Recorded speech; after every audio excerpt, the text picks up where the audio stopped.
భాగంగా ముఖ్యంగా మేము గడిచిన 5 సంవత్సరాల కాలంలో గౌరవ ముఖ్యమంత్రి శ్రీ వైఎస్ జగన్మోహన్ రెడ్డి గారు రాష్ట్ర వ్యాప్తంగా ప్రజలకి ఎలాంటి మేలు చేకూర్చారు, ఏ విధంగా మేలు చేసి మంచి చేసి కుటుంబాల్లో వెలుగును తీసుకొచ్చారనేది ప్రజల్లో విస్తృతంగా తీసుకెళ్ళడం జరిగింది. అన్నిటికంటే కూడా ముఖ్యంగా ఈరోజు 2019 ఎన్నికల్లో మేము పోటీ చేసినప్పుడు మీడియా ద్వారా అప్పుడు చాలా మంచి వాతావరణం ఉండేది. రాజకీయంగా అభ్యర్థుల మధ్య కానీ పార్టీల మధ్య కానీ రాజకీయంగా కూడా మంచి వాతావరణం ఉండేది. మీట్ ద ప్రెస్ అన్ని పార్టీలకు సంబంధించిన ఇంపార్టెంట్ పార్టీలకు సంబంధించిన కంటెస్టెంట్తో మీట్ ద ప్రెస్ కార్యక్రమం నిర్వహించేవారు. అందులో ఎవరు ఏం చేయాలని అనేది చర్చించేవాళ్ళం. కానీ ఇప్పుడు రాజకీయాలు అలాంటి పరిస్థితులు లేవు. చేసింది చెప్పలేక, చేయబోయే దాని మీద వారికి నమ్మకం లేక ఈరోజు రాజకీయాలంతా కూడా అబద్దాలు, అసత్యాలతో, వ్యక్తిగత దోషాలతో, వ్యక్తిత్వ ఆనందంతో ఈరోజు రాజకీయాలు జరుగుతూ ఉన్నాయి. చర్చాగోష్ఠిలో ఈరోజు నాపై పోటీ చేస్తున్న బీజేపీ అభ్యర్థి కూడా పాల్గొనడం జరిగింది. అతను కూడా బీజేపీ తరఫున పోటీ చేసి అప్పుడు కూడా ఓడిపోవడం జరిగింది. ఆ రోజు చర్చాగోష్ఠిలో నన్ను మీడియా మిత్రులందరూ కూడా మీకు ఎమ్మెల్యేగా ఎందుకు అవకాశం కల్పించాలి, మీ నియోజకవర్గ ప్రజలు ఓటు వేసి మిమ్మల్ని ఎమ్మెల్యేగా గెలిపిస్తే మీరేం చేస్తారని ఆ రోజు వాళ్ళు ప్రశ్నించడం జరిగింది. ఆ రోజు నేను ఒకటే సమాధానం చెప్పాను. నేను 3 అంశాల మీద ప్రజలకు హామీ ఇస్తున్నాను. ఒకటి, మా గౌరవం మా పార్టీ అధ్యక్షులు, మా అభిమాన నాయకులు గౌరవనీయ శ్రీ వైఎస్ జగన్మోహన్ రెడ్డి గారు రాష్ట్రం మొత్తం కూడా ప్రజా సంఖ్యాలతో పర్యటన చేసి ప్రజలందరూ కష్టాలు చూసి ఒక అధ్యయనం చేసి ఈ రాష్ట్రంలో ఉన్న మార్పులు, ఈ రాష్ట్రంలో ఉన్న పేదరికాన్ని నిర్మూలించడం కోసం, ప్రతి సమస్యకి కూడా శాశ్వత పరిష్కారం చూపించడం కోసం ప్రతి అడుగులోని కూడా దీర్ఘకాలిక ప్రయోజనాలతో ముందుకు వెళ్తామని చెప్పి వైఎస్ఆర్ కాంగ్రెస్ పార్టీ మేనిఫెస్టో విడుదల రోజున జగన్మోహన్ రెడ్డి గారు ఈ మేనిఫెస్టోని భగవద్గీతగా, బైబిల్గా, ఖురాన్గా భావిస్తానని చెప్పారు. మేనిఫెస్టోలో కూడా అద్భుతమైన అంశాలు ఉన్నాయి.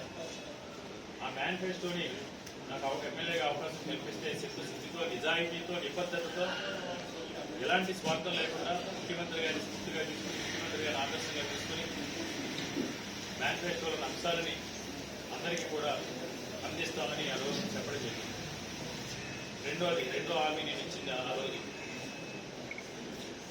ఈ నియోజకవర్గంలో ఉన్న 2004 మాస్టర్ ప్లాన్ ఇంప్లిమెంటేషన్ చేస్తాం. యాజ్ పర్ 2004 మాస్టర్ ప్లాన్ ప్రకారం నియోజకవర్గంలో రోడ్స్ కావచ్చు, ఇతర ఇన్ఫ్రాస్ట్రక్చర్ ఫెసిలిటీస్కి సంబంధించి కావచ్చు 2004 మాస్టర్ ప్లాన్ ఇంప్లిమెంటేషన్ చేస్తాం. ఈరోజు నాపై పోటీ చేస్తున్న బీజేపీ అభ్యర్థి ఆ చర్చాగోష్ఠిలో మొదట సంక్షేమ పథకాల గురించి కూడా నేను చెప్పినప్పుడు, సంక్షేమ పథకాలు ప్రజల్లోకి తీసుకెళ్తా ఉన్నప్పుడు చాలా వ్యంగ్యంగా మాట్లాడటం జరిగింది. ఇది సాధ్యమయ్యే పని కాదు అని. బహుశా 2014 నుంచి 2019 వరకు కూడా వాళ్ళు సాధ్యమయ్యేది కూడా అసాధ్యం చేసుకున్న వాళ్ళు, మేనిఫెస్టోని చెత్తపొట్టలో పడేసిన వాళ్ళు. కాబట్టి బహుశా అలా రెండో హామీ 2004 మాస్టర్ ప్లాన్ ఇంప్లిమెంటేషన్ మీద కూడా చాలా వెటకారంగా ఆ రోజు మాట్లాడటం జరిగింది. మాస్టర్ ప్లాన్ అంటే ఆసామాసి అనుకున్నారు, అది అంత సాధ్యమయ్యే పని కాదు. సరే, నేను 3వ హామీ ఇచ్చింది ఆ రోజు, ఈ నియోజకవర్గంలో పెట్టుబడులు తీసుకొచ్చి ఉపాధి ఉద్యోగ అవకాశాలు కల్పిస్తారు. ఒక కాలేజీ పిల్లల్ని ర్యాగింగ్ చేసినట్టు చేశారు ఆ రోజు. ఉపాధి ఏంటి, పెట్టుబడులు ఏంటి, ఇక్కడ భూములు ఎక్కడ ఉన్నాయి, పెట్టుబడులు ఏంటి. సరే, అయిపోయింది. ఎన్నికల్లో నా పైన ఒక ఆయన అడ్డదారిలో గెలిచాడు. గెలిచిన ఆయన 5 సంవత్సరాలు కూడా ఈ రోజు వరకు కూడా కనిపించలేదు. ఇంకొక ఆయన కూడా నా పైన నాతో పాటు ఓడిపోయాడు. ఈ ఓడిపోయిన వ్యక్తి గెలిచిన ఆయన కూడా ఆ రోజు చీకటి ఒప్పందం చేసుకుని ప్రభుత్వ వ్యతిరేక ఓటుకి చంద్రబాబు నాయుడికి, తెలుగుదేశం పార్టీకి, బీజేపీ, జనసేన, తెలుగుదేశం పార్టీకి అప్పుడు అధికారం ఉన్నప్పుడు ప్రభుత్వ వ్యతిరేక ఓటుని చేర్చడం కోసం విడివిడిగా పోటీ చేసి నాపై పోటీ చేస్తున్న బీజేపీ అభ్యర్థి తెలుగుదేశం అభ్యర్థితో చీకటి ఒప్పందం చేసుకుని తెలుగుదేశం అభ్యర్థి గెలుపుకు సహకరించిన మాట వాస్తవం అనేది కూడా తెలుస్తుంది. ఎన్నికల్లో గెలిచిన తర్వాత ఈయన కనపడలేదు, ఆయన కనపడలేదు. నేను గెలుపు ఓటమి లెక్క చేయకుండా మా ముఖ్యమంత్రి వర్యులు శ్రీ వైఎస్ జగన్మోహన్ రెడ్డి గారు ఇచ్చిన ప్రోత్సాహంతో, ఆయన అందించిన సహాయ సహకారాలతో, ఆయన ఆశీస్సులతో నేను ఏదైతే ఎమ్మెల్యేగా గెలిస్తే చేస్తానని హామీలు ఇచ్చానో వాటిలో మొట్టమొదటిది సంక్షేమ పథకాల అమలు నిజాయితీగా, నిస్వార్థంగా అందించే కార్యక్రమం చేశాను. అప్పటికి మా ప్రభుత్వం, ప్రజాప్రభుత్వం, వైఎస్ఆర్ కాంగ్రెస్ పార్టీ ప్రభుత్వం అధికారంలోకి వచ్చి ముఖ్యమంత్రిగా జగన్మోహన్ రెడ్డి గారు ప్రమాణ స్వీకారం చేసే నాటికి ఈ నియోజకవర్గంలో లబ్ధిదారుల సంఖ్య 60% లోపు ఈపీఎల్ ఫ్యామిలీస్గా గుర్తింపబడినారు. అందులో కూడా 60%లోని కూడా 6% బోగస్, 6% అనర్హులకు కూడా ఇచ్చేసారు. సంక్షేమ పథకాలు అందిస్తున్నారు. వాటన్నింటినీ కూడా సరిదిద్ది ఈరోజు 2024 ఎన్నికలకు ముందు మేము ధైర్యంగా విశాఖ ఉత్తర నియోజకవర్గంలో లబ్ధిదారుల సంఖ్య 72% తీసుకురాగలిగింది. ఈరోజు సంక్షేమ పథకాల అమలుకు సంబంధించి నిజాయితీగా, నిస్వార్థంగా సంక్షేమ పథకాల అమలు కోసం, ప్రజలకు మేలు చేయడం కోసం, సంక్షేమ అభివృద్ధి కార్యక్రమాలను నిస్వార్థంగా అందించడం కోసం జగన్మోహన్ రెడ్డి గారు తీసుకొచ్చిన సచివాలయ వ్యవస్థని 87 సచివాలయాలు వస్తే విశాఖ ఉత్తర నియోజకవర్గంలో మ్యాపింగ్ అనేది చాలా ఇంపార్టెంట్.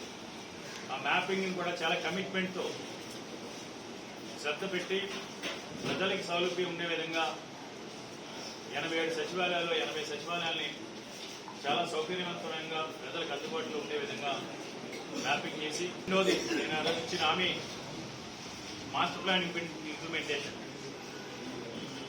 2004 మాస్టర్ ప్లాన్ ఇంప్లిమెంటేషన్ ఏ విధంగా చేశాం, నాకు పదవి లేకపోయినా గత 20 సంవత్సరాలకు ఉన్న అనేక సమస్యలకి ఈరోజు చెక్ పెట్టి శాశ్వత పరిష్కారం ఏ విధంగా చూపించామనేది మీ అందరికీ కూడా ఈరోజు మా నియోజకవర్గాలు ఎక్కడ చూసుకున్నా సరే కళ్ళకు కట్టినట్టు కనపడతాం.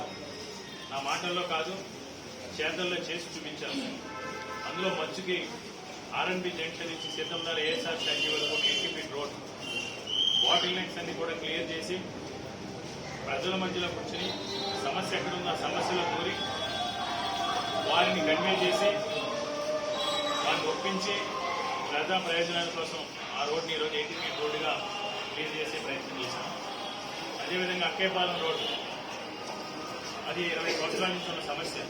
ఒక దర్గాకి సంబంధించి, రోడ్డుకి సంబంధించి దాన్ని కూడా పెద్దలను ఒప్పించి సమస్యని నెత్తి మీద పెట్టుకుని ఆ సమస్యను పరిష్కరించి ఈరోజు ఏ విధంగా అభివృద్ధి చేశాము.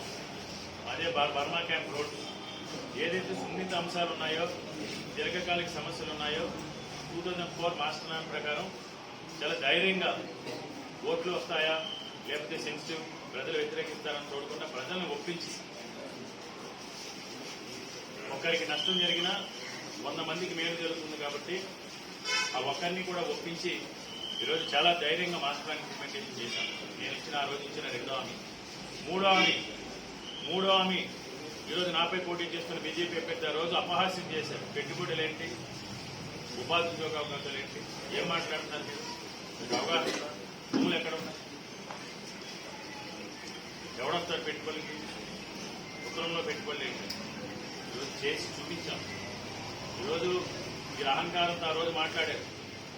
దానికి చెంప పెట్టులా ఉండే విధంగా ఈరోజు జగన్మోహన్ రెడ్డి గారి ఆశీస్సులతో ప్రపంచ దిగ్గజ సంస్థ రహేజా గ్రూప్ ఆధ్వర్యంలో 1,450 కోట్ల రూపాయల పెట్టుబడులు తీసుకొచ్చి Raheja Inorbit mall, Raheja convention centre, Raheja convocation centre, Raheja IT tower 15,000 నుంచి 18,000 మందికి ఉపాధి ఉద్యోగ అవకాశాలు కల్పించే విధంగా పెట్టుబడులు తీసుకొచ్చి ఏఎంసీ మాల్ నిర్మాణానికి అన్ని రకాలుగా కూడా సహకరించి అక్కడ ఈరోజు 2,000 మందికి ఉపాధి కలిగే అవకాశం కల్పించాం. పెడితే మీరు తలెత్తుకుని తిరగలరా? మేము కూడా వ్యక్తిత్వ అనానికి బాధపడితే మీ వయసుకి గౌరవించాం, మీ అనుభవాన్ని గౌరవించాం కాబట్టే ఓందాతనం కూడా రాజకీయాలు చేస్తున్నాం. నేను ఒకటే ప్రశ్నిస్తాను, రాష్ట్ర వ్యాప్తంగా ఈరోజు ఈ కూటమి పెట్టి చంద్రబాబు నాయుడు గారు విడుదల చేసిన మేనిఫెస్టోలో ఉన్న అంశాలు బీజేపీ పార్టీకి ఆమోదయోగ్యమా కాదా? ఆమోదయోగ్యమైతే ఈ బీజేపీ పార్టీ ప్రతినిధి అవమానపరిచే విధంగా ముగ్గురు వ్యక్తులు డయాస్ మీద ఉన్నప్పుడు, ఇద్దరు పట్టుకున్నప్పుడు ఆ మేనిఫెస్టోని కనీసం 3వ వ్యక్తి పట్టుకోకుండా చేతులు ముట్టుకున్న వాస్తవం కదా. అంటే అది అమలయ్యే మేనిఫెస్టో కాదు. ఇప్పుడు తెలుగుదేశం పార్టీ మేనిఫెస్టో అమలయ్యేది కాదు అని మీ బీజేపీ నాయకుల దగ్గర చెప్పారు. మరి ఎందుకు మీకు ఓట్లు వేయాలి? మీరు పరిపాలనా రాజధానికి వ్యతిరేకం, విశాఖపట్నం స్టీల్ ప్లాంట్ ప్రైవేటీకరిస్తారు, విశాఖపట్నం పోర్ట్ ట్రస్ట్ ప్రైవేటీకరిస్తారు, విశాఖపట్నం షిప్ యార్డ్ ప్రైవేటీకరిస్తారు. ఈ ప్రాంతంలో ఉన్న జాతీయ సంస్థలన్నింటిలోనూ కూడా పెట్టుబడులు ఉపసంహరించుకుని మా భవిష్యత్తును ప్రశ్నార్థకం చేస్తారు. సరే, రాష్ట్రంలో తెలుగుదేశం పార్టీతో జనసేనతో పొత్తు పెట్టుకున్నారు, ప్రజలకు మేలు చేస్తామని మేనిఫెస్టో విడుదల చేసింది. ఆ మేనిఫెస్టో అంశాలు కూడా మీకు సంబంధం లేదంటారు. ఎందుకు బీజేపీ పార్టీకి ఓటేయాలి? కాబట్టి అందరూ కూడా ఆలోచన చేయండి. ఈ బీజేపీ పార్టీ కూటమి నాయకులు ఏ విధంగా, ముఖ్యంగా ఉత్తరాంధ్ర ప్రాంతానికి ఏ విధంగా ద్రోహం చేస్తున్నారో మీరు అందరూ కూడా గమనించాలి. మిమ్మల్ని అందరినీ కూడా మీడియా మిత్రుల ద్వారా అందరినీ కూడా ఒకటే విజ్ఞప్తి చేస్తున్నాం.